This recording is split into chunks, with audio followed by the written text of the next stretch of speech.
一场意外，我和上司无感互通了。我来大姨妈在床上疼得死去活来，她全员大会捂着肚子拨通了120的电话。互通嗅觉的早上，我在拉屎，她却在和客户吃饭。终于，她忍无可忍，冷声说：“以后我干什么你就得干什么。”那天我在公司例会上吃瓜，把转发给闺蜜的陈某宇与女网红床照八卦发到了工作群，还配上一句点评：“笑发财了，阿 Sir 这回真诚顶流。”同事提醒我时，已经无法撤回。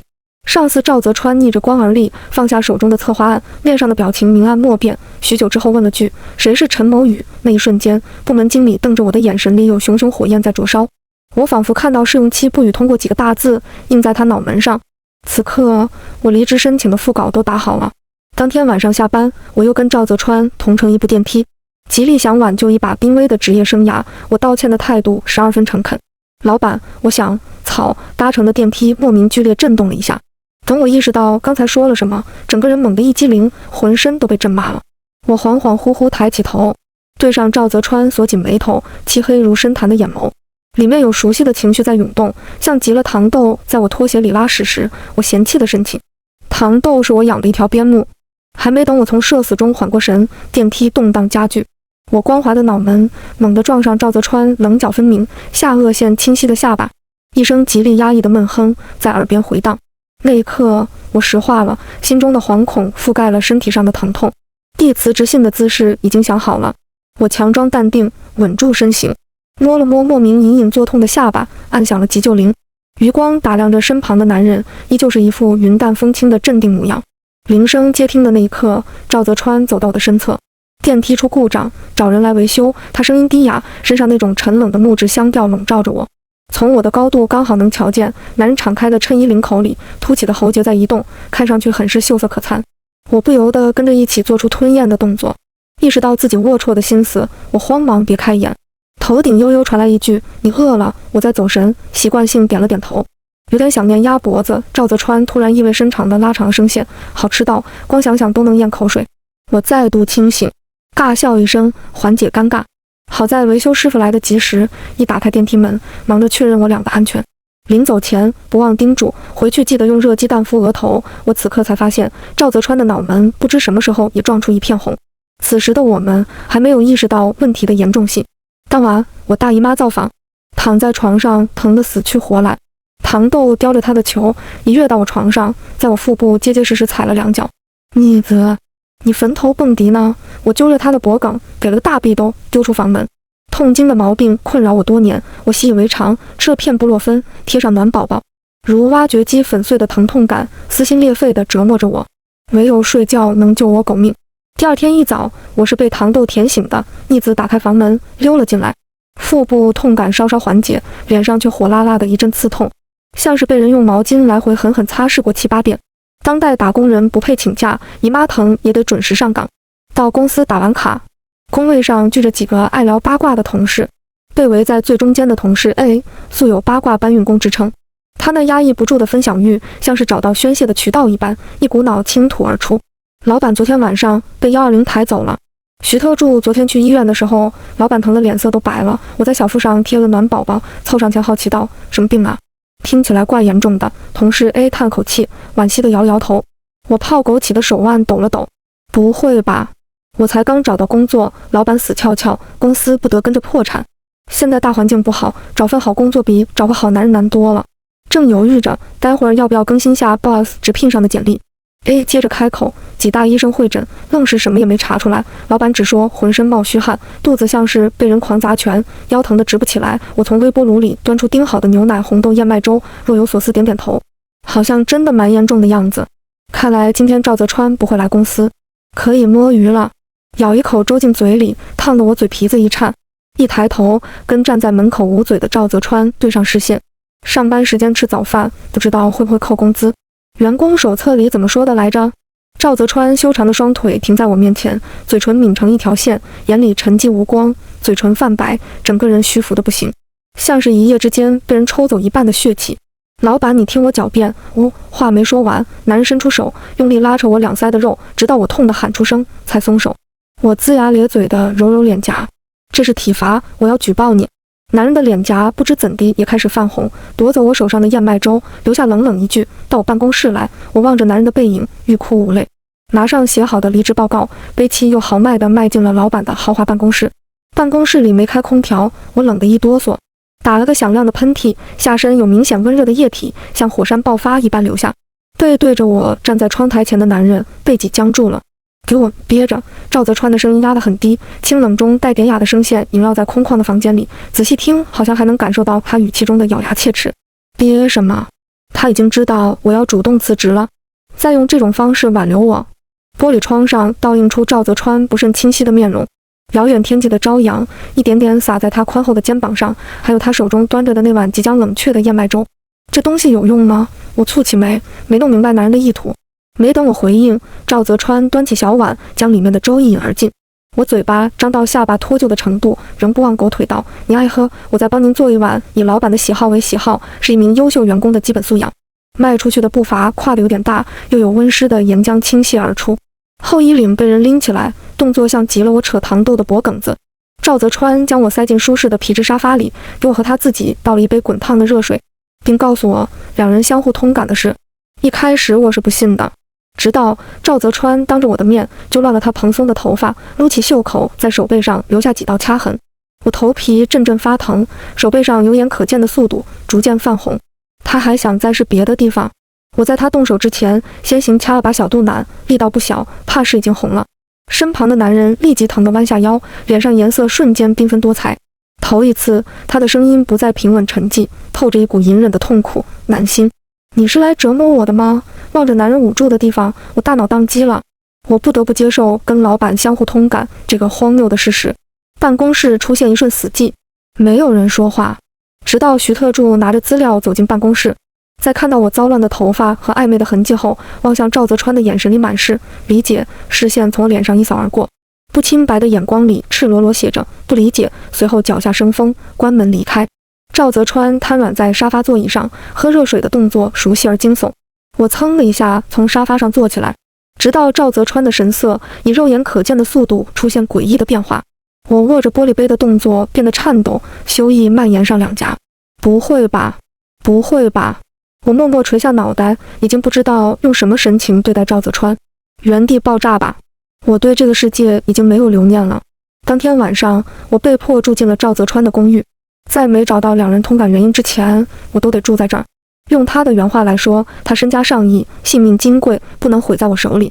徐特助帮我搬行李的时候，望着我的眼神满是麻雀变凤凰的羡慕。这福气给你要不要？第二天一大早，我从2米宽的大床上醒来，慵懒地伸了个懒腰，迷迷瞪瞪走进厕所排宿便。这是我每天早晨的必备项目。手机刷着短视频，刚巧翻到美食博主的 Vlog。视频里的食物外酥里嫩，香甜可口，隔着屏幕我仿佛都闻见了香味。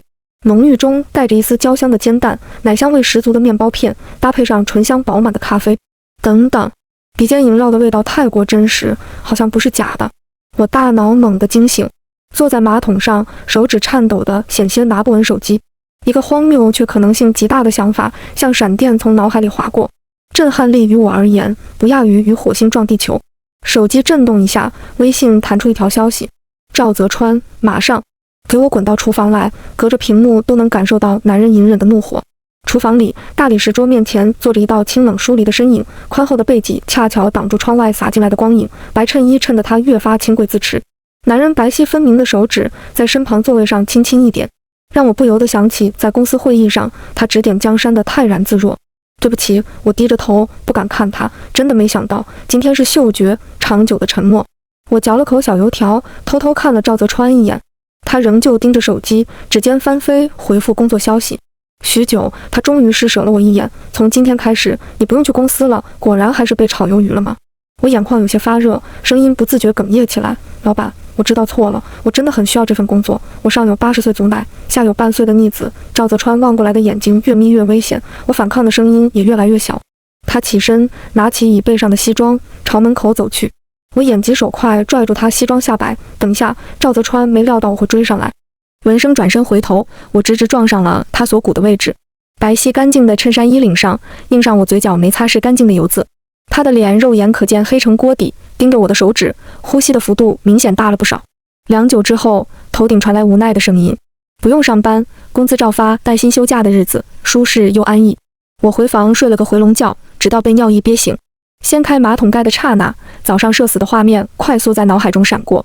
褪了一半的睡裤又提了上去，从包里翻出一瓶斥巨资购入的蓝风铃香水，按下瓶盖的瞬间，想起办公室里听到的一则桃色八卦。曾经有胆大的员工公然向赵泽川示爱，每天换着花样吸引他的注意，其中一招便是各色各味的香水。据同事 A 描述，那段时间公司宛若商场香水专柜。从那以后，公司明文禁止员工喷香水。我毅然盖上瓶盖，跑到周边花店，抱回来2大束气味浓郁的水仙花，十分贴心地摆满了主客卧洗手间。水仙花枝饱满，香气扑鼻，我享受地将脑袋埋进其中，沉浸在宜人的芬芳中，欢欢喜喜解决了生理需求。半夜，赵泽川回来了，却是摇摇晃晃，被徐特助搀着回来的。作为公司优秀实习生，眼里有活是职场生存的必备法则。我热情地迎上前，搀着赵泽川的一只手臂，凑近才发现他的脸上起了很多密密麻麻的小红疹。我嘴角扯出的笑容，诚恳中带着一丝狗腿。老板辛苦了，陪客户喝酒也得保重身体呀。钱是赚不完的，被我握紧的手掌明显一僵。赵泽川一双寒星般的眸子落在我脸上，里头有让人不解的埋怨。徐特助将他扶到沙发上，解释道：“赵总花粉过敏，今天送去医院的时候人都昏迷了。”短暂的错愕后，我终于明白了男人眼神中的抱怨从何而来。卧室厕所里摆放整齐的大束水仙，俨然成了我职场晋升道路上的绊脚石。我3步并作2步，跑向卧室的速度比兔子都快。解决完万恶之源，回到客厅时，徐特助已经离开。赵泽川顶着那张满是红疹的俊脸，疲惫地靠在沙发座椅上。完了，又闯祸了，在作死的道路上一去不复返了。我低着头，委屈巴巴：“老板，你还有什么东西过敏？我这次一定注意。”面前递过来一张纸，抬头见赵泽川盯着我，朝我抬了抬下巴，熟记并全文背诵。他的神色缓和了不少，身上那股拒人于千里之外的冷淡气质也被削减。我狂点头，直到看到纸上密密麻麻写满的注意事项。这哪是纸，这简直是我的卖身契。保密协议第1条，两人特殊关系期间，甲方需熟记乙方过敏源，包括但不限于花粉、橙汁、花生、海鲜。保密协议第2条，特殊关系期间，甲方需随时向乙方报备行踪，以确保双方安全。保密协议第8条，甲方不得向任何人透露本协议内容，并保守2人通感的秘密。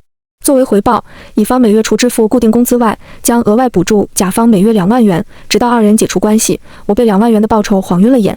要知道，我1个月的实习工资不过5000，迫不及待签下协议，生怕晚1秒沙发上的男人会变卦。赵泽川的别墅坐落在风景极佳的湖心亭，夜幕下的景色分外静谧动人。作为熬夜达人的我，岂会浪费夜间宝贵的时间？按照国际惯例，我打开某音，熟练地刷起每晚的做梦素材。欢腾的心绪，溢出屏幕的荷尔蒙，在看到腹肌合集的瞬间达到了顶峰。视频里的男人一身黑色衬衣，随着音乐的节奏扭动腰肢，纤细修长的指尖顺着锁骨往下滑。衬衣下摆掀起的瞬间，眼前弥漫起淡淡的热气，花洒倾泻而下的温热水珠，随着起伏蜿蜒的腹部缓缓流入黑色沼泽深处。卧槽！我吓得闭上双眼，丢远了手机。现在平台审核已经这么宽松了吗？这是我不给钱能看的。好不容易平复心情，我微微张开左眼，捞过手机，快速滑向下一个视频。捂紧小心脏的同时，缓缓张开另一只眼，还是那间浴室，还是那块蜿蜒崎岖的9块腹肌。还没等我仔细辨认，下一秒右眼陷入黑暗中。那一瞬间，我以为自己长针眼，瞎掉了。直到房门口传来急切到紊乱的脚步声，房间门被人一把推开，裹着条浴巾的男人满身寒气站在我面前，顶着一张通红的脸，咬牙切齿地问：“你看见什么了？”此刻的我，如果还不知道发生了什么，23年算是白活了。我竖起3根手指，英勇地举到耳侧，把这辈子所有高兴的事情想了一遍，才没在赵泽川面前哭出来。什么都没看见，尖利中带着一丝慌张的声线，在空旷的房间里徘徊，语气不一定真，但声音一定要大。空气陷入死寂，赵泽川身侧的拳头拽得死紧，好怕他突然冲上来揍我。他盯着我，试图从我脸上找到一丝破绽，最后认命般闭上眼，退出了房间。我后背被吓出一身汗，淋个澡的念头刚冒出来，便被无情掐灭。第2天清晨，别墅楼下餐桌上有2只独眼龙正在进食，我蒙着右眼，赵泽川蒙着左眼，画面看上去滑稽又可笑。厨房里干活的帮佣阿姨频频朝我2脸上打量，满脸写着现在的年轻人真会玩。我拘谨的小口嚼着煎鸡蛋，用只有2人能听见的声音犹犹豫豫地开口：“老板，昨晚我和你，我们……赵泽川抿了口咖啡，神情有些慌张，说出口的话依旧镇定，不想被辞退，就把话咽回肚子里。好嘞，没片刻，我又道，老板，我能把我养的小狗接过来吗？赵泽川很爽快地答应，随你。当天下午我接回逆子，刚打开别墅大门，一条写满歪七六八字符的明黄布条罩在我头上，我费了好大劲扯下来，看到客厅里一个穿着道袍的中年发福男人，手拿阴阳八卦盘，口中念念有词，天灵灵地灵灵，妖魔鬼怪无所遁形。别墅白到反光的地板上铺满了烧尽的灰屑。赵泽川一身白衣，站在中央位置，双手环抱在胸前，眉头拧得能夹死一只苍蝇。徐特助站在一旁，脸上表情说不出的精彩。许久后，道士模样的男人终于停下来，转身恭敬地朝赵泽川的方向微微鞠躬，施主放心，要挟已除，再无后顾之忧。赵泽川向我站的地方扫了一眼，道士拿着报酬欢欢喜喜地离开。赵泽川满腔怒气无处宣泄，只能对着一旁的徐特助一顿数落，你怎么办事的？找了个神棍过来。徐特助满脸委屈，赵总，我冤枉啊，你跟南星小姐的事说出去谁会信啊？我托了好多关系才找到了李大师，真的一点用都没有吗？说完，他瞪着八卦的眼睛在我和赵泽川身上来回打量。我双手一摊，逆子从怀里窜了出去，在我越发惊恐的视线里，径直朝赵泽川的方向撒欢跑去。他晃着蓬松的尾巴，一跃跳上赵泽川坐着的沙发，十分自来熟地拿脑袋瓜蹭着男人的宽厚的手掌，满脸写着摸我，快摸我。赵泽川勾起糖豆的尖下巴，左右打量半晌，声音阴恻恻，那天早上是你舔我的，想起2天前我那张被搓揉得几乎毁容的脸。我一把抱起糖豆，退后3步，孩子还小，不懂事。徐特助又走了。赵泽川将我叫进他的书房，望着满墙的数据和报告，我震惊了。赵泽川将我和他相互通感的意外事件，通过数据分析推测，得出结论，这是一场毫无逻辑、反人类、反科学的事件。原来这几天他一直在忙活这个，难怪一回来就往书房里钻。我盯着墙上看不懂的数据，满脸沉思地点了点头。唯一能确定的是，现在我们已经互通过触觉、嗅觉和视觉，且每次只有一种感官是相互通感的。不出意外，按照之前的规律，明天早上将会互通味觉或是听觉。赵泽川站在我面前，俊脸突然朝我凑近。大千世界离奇百怪的事情那么多，为什么偏偏发生在我跟你身上？我屏住呼吸，眨了眨眼，一定是特别的缘分。男人轻笑一声，终于提出一条可行性意见。原地场景重现。我附和着点头。老板英明，那我们明天就去公司。男人退后一步，依靠在书桌侧角，修长的双腿交叠伸向前，笔挺合身的西装裤包裹着紧实发达的大腿肌肉。我脑海中不自觉闪过昨晚骇人的一幕。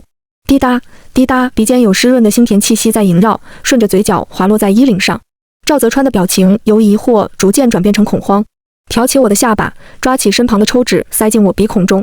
以前经常流鼻血吗？我后脑勺被男人控制着，只能轻微晃了晃。没有，好丢人。赵泽川要是知道我对着他的浴室 live 流鼻血，不知道还能不能见到明天的太阳。我去洗个澡，换身衣服吧。话音刚落，我明显感觉到放在我后脑勺的手掌僵住了。室内一片寂静。我咳嗽一声，掩饰尴尬，快速驱散脑海中好不容易打乱的片段。赵泽川直起身，反复摩擦着手，心里不存在血迹。拿起书桌上的眼罩，声音里有强装的镇定。我戴眼罩，你喜欢告诉我。男人背对着我，但红透的耳尖还是出卖了他。站在浴室门口，我踌躇半晌。公司传言，赵泽川清心寡欲多年，从不近女色，不知道拒绝过多少狂风浪蝶，甚至有赵泽川不喜欢女人的小道消息，一直在公司内部流传。我有什么好怕的呢？老板年轻有为，盘量调顺，总归不是我吃亏。话虽如此，洗漱的速度还是开了倍速。当我顶着一头半干的头发出现在赵泽川面前时，不自觉说出了那段经典台词：我洗完了，你去洗吧。那瞬间天雷地火，劈得我外焦里嫩。我到底在说什么？我梗着脖子，不敢跟他对视，裸露在外的脚趾已经扣出了3室一厅。我的意思是，我结巴了，而结巴是会传染的。赵泽川手指扯着眼罩的2条带子，局促地站立着，看得出来他也很尴尬，仿佛撞破了自己的奸情。好，我马上去。他硬着头皮走出房间，却不去自己的卧室，转头顺着走廊进了我所在客房的浴室。我蓦然闭上了眼。片刻后，客房的门被打开，男人手足无措站在那里，一脸我到底干了什么蠢事的挫败表情。我安慰，我在家也经常走错房间，正常。他还在尴尬，好在久经职场，很快平复住心神。平日里沉稳端庄的 Free 逐渐回归，给自己找补了一句：我平时在家都住这间卧室，习惯了。走前把眼罩塞在我手里，离去的步伐匆忙中带着丝凌乱。我躺在卧室床上，小拇指勾着眼罩一端，心里小恶魔挥舞起邪恶的镰刀，不带，错过这村没这店。而另一只纯洁的小天使慌忙摆手，不可以，做人要光明正大。我试验过了，只要遮住左眼，赵泽川就无法从我的视角看见世界。那我有没有偷看，他自然也无从得知。我闭上双眼，天人交战。一想到睁开眼的画面，活色生香，昨晚视觉上的刺激一瞬间占满思绪。我慌忙探了探鼻尖，还好没有流血，争气了。最终邪恶战胜了正义，我没挡住诱惑，微微眯开右眼的一条缝，干，右眼一片漆黑，啥都看不见。好你个赵泽川，闭着眼睛洗澡是吗？人与人之间还有没有信任了？第二天大早，我是被一阵清脆爽朗、音调精准的英文对话吵醒的。被子盖过头顶，我烦躁地嘟囔：吵死了！英式发音没有随着被子的遮挡变得模糊，在短暂停歇后依旧清晰流利。紧接着出现一个熟悉的男声。男人的发音带着一股被沙粒摩擦过的低哑，慵懒却不坚硬，又带着一丝温柔的音调，听在耳中像是在心间碾磨而过，又好似羽毛轻轻拂过我心间，酥酥麻麻的感觉。我舒适地在被褥上翻滚，发出阵阵伸懒腰的轻吟，耳边的声音停了下来，许久后才继续。是谁深得我心？一大早播放迷人的声音诱惑我起床，我掀被子下床，没找到播放源，空荡荡的卧室只有我一人。下楼吃早饭，耳畔正宗的伦敦腔瞬间转换成地道本地口音。果然，我跟赵泽川又互通了听觉。好吗？以后手机都不需要用了，直接隔空对话。下楼的时候，赵泽川正在开视频会议，糖豆乖巧地坐在他身旁，时不时凑到屏幕前露个脸。赵泽川不骂也不敢，甚至笑着向合作方介绍是自家的狗子。看到我下楼，他提前结束了会议，摸了摸糖豆的狗头，让他到我身边去。糖豆小没良心的趴在他膝盖上不肯走，两人才认识一天，竟好似比我这个正主还要亲近。早饭后，我搭乘赵泽川的迈巴赫去了公司，两人前后脚进入职场，没人察觉到我俩之间的异常。同事 A 凑上来问我最近怎么没来上班，我敷衍说是身体不舒服，请了长假。同事没有多问，转头绘声绘色跟我讲起这几天公司的八卦。赵总有女朋友了，这句话对我的冲击有点大，更多的是困惑。最近几天我跟赵泽川同吃同住，没察觉他有女朋友啊。我凑上前，状似随意地问，我怎么不知道？什么时候的事儿？同事 A 一脸理所应当，你又不在公司，当然不知道。赵总最近一直让徐助理准备很多女性用品，地址都是写的他的别墅，不是有女朋友是什么？两人80%已经同居了。我松了口气，原来是误会一场，心底那股莫名的不安逐渐沉寂下来。胳膊肘被同事戳了戳，你说赵总会不会是第一次谈恋爱？我突然后知后觉，早上跟赵泽川互通了听觉，那岂不是我们聊八卦的内容全被他听到了？在我错综复杂的情绪中，耳畔又响起同事 A 作死的嘲弄声，他不会还是个处吧？哈哈，我上前一把捂住同事 A 的嘴，别瞎说，赵总会听见的。他扒拉开我的手，冲着赵泽川的方向瞥了一眼，语气笃定，现在只有我们两个人，他在办公室呢，又没有顺风耳，怎么听得见？我凑到他耳畔，颤颤巍巍伸出3个手指头，我们现在看上去是2个人，实际上是3个人。同事 A 瞪大双眼，视线缓慢移到我腹部位置，满脸的不可思议，随后惊讶地呼喊出声，南星，你怀孕了？我说你怎么不上班？感情是回家保胎去了？是不是之前情人节送你花的那个小帅哥的呀？我慌乱地摆摆手，不是，没有。闻声赶来的同事纷纷竖起八卦的耳朵。我苦笑着解释。总经理办公室的门被人从里推开，他状似随意瞥了眼纷闹的众人，语气严肃，这么闲？手上活太少，人群如作鸟散。我被他单独叫进办公室，在部门经理满脸你什么时候当上老板的不悦神情中，我推开了办公室的门。赵泽川坐在桌前批阅文件，屋内光线明亮，我却总感觉他眼神中覆盖上一抹不悦的雾霾。我怎么不知道你有男朋友？他说这话的时候，视线似有若无地朝我方向望了一眼。我知道他听见了，解释道，不是男朋友。他说那就是追求者。说完，状似随意地解释一句，没有别的意思，只是你现在跟我住在一起，怕对你或是你未来男友造成误会。我默默地想，他到底是体恤下属，还是有别的想法？成年人的世界，有些事情不需要挑明。相处的这段日子，我能明显感觉到赵泽川的态度有很明显的转变。我试探地点了点头。大学的学弟，认识很多年了，人挺好的，也很照顾人。他握笔杆的指尖一点点发白，投过来的目光怔怔的。空气安静了许久，久到我以为对话就此终结，想要离开时，他问，那你呢？我咬了咬嘴唇，不知出于什么心理，说出了跟心里相反的答案。我挺喜欢的。门键合上的声音很大声，笔帽被重复按下好几下。赵泽川没再说什么，只在我手放在门把上时补充了一句：姐弟恋不靠谱，现在的小男生惯会唬人的，还是年纪大的会疼人。我莫名从这句话中品出一股酸味，以及一丝丝茶意。直到公司下班，他没再跟我说过一句话。同事走光后，我站到电梯前，门合上的那一刻，我紧张地攥紧了手掌。忽然，手背上附上一双宽大温暖的手掌，指尖捏了捏，安慰道：别怕，情况最坏也就是换不回来。赵泽川的语气有种抚慰人心的安定效果。我稳定住心神，闭上眼，感受电梯下沉。果然，又出现了熟悉的震动。我激动地攥紧身旁人的胳膊，却被他顺着肩臂带入怀中。时间一秒秒过去，电梯逐渐恢复平静，顺利到达1楼。为检测实验结果，赵泽川先我一步走出大厦，步入热闹的人群中。我站在远处看他张了张嘴，连带着周围吵杂的人声一起传入我耳中。你喜欢他什么？实验失败了。我愣在原地，满脑子都是他的话在盘桓。老板，好像失败了。我笃定他听见了，但他没有接话，自顾自地说：可以不喜欢他吗？天色已经暗下来，下起朦朦胧胧的小雨，路边散发着橙黄色暖光的路灯亮起来。顺着徐徐的微风，男人身形笔挺，向我走过来的步伐稳健而执着，原本波澜不惊的眼底有隐隐暗潮在浮动。在我正不知如何面对赵泽川时，手机响了，是佣人阿姨打来的。糖豆丢了。赵泽川载我回别墅，一路上不断安慰担忧的我。赶到家时，外面已经下起瓢泼大雨。阿姨说糖豆走丢一下午了，原本以为他不知道钻到哪个角落里睡觉去了，一直到他最爱的下午茶零食罐头环节都没露面。而别墅侧面的玻璃门不知道什么时候被人打开了。我不安地在客厅里来回踱步。糖豆很聪明，去过一次的地方总会记得路，到现在还没回家，一定是遇到什么事情。我撑起伞便想出门找，被赵泽川一把抢过手中的雨伞，按在沙发上。我去，你在家待着。我挣扎着想站起身。糖豆从1个多月大被接回家，从来没离开过我。他虽然调皮捣蛋，常常气得我心梗，但在我看来跟亲人没两样。他现在需要我，一想到在我看不到的地方，糖豆正在遭受危险，我怎么能安心？眼泪瞬间沾满眼眶，我啜泣中带着一丝哽咽。我跟你一起。糖豆最熟悉我的声音。赵泽川蹲在我面前，如黑曜石一般深沉的眼直直注视着我。南星，你听我说，我跟你保证，一定会把糖豆带回来。外面雨太大，你出去不安全。他眼神笃定而坚毅，里头满是沉甸甸的允诺，让人心安。我抿紧唇，点头。